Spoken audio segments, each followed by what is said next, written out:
गई कई साइन करता है। યુએસ ગવર્મેન્ટ દ્વારા એસ્ટીમ ફાઇલ્સના ડેટા શું લીક કરવામાં આવ્યા, પૂરી દુનિયામાં હાહાકાર મચી ગયો. શા માટે? આ એસ્ટીમ ફાઇલ કેસની અંદર 12 થી 16 વર્ષની છોકરીઓને સેક્સ્યુઅલી અસોલ્ટ કરવામાં આવી છે. પરંતુ આ કેસ એટલો બધો વાયરલ કેમ થાય છે?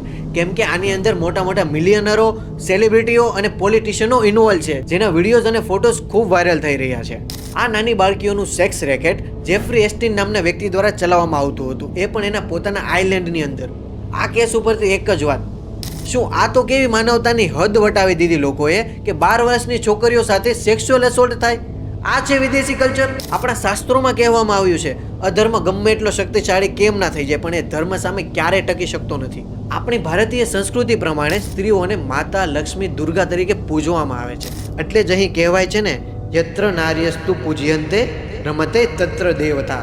આ બધું જ જોઈને જો એક જ લાઈનમાં વાત પૂરી કરું ને, તો વિદેશી કલ્ચર અને આપણા કલ્ચરમાં ખૂબ જ મોટો ડિફરન્સ છે.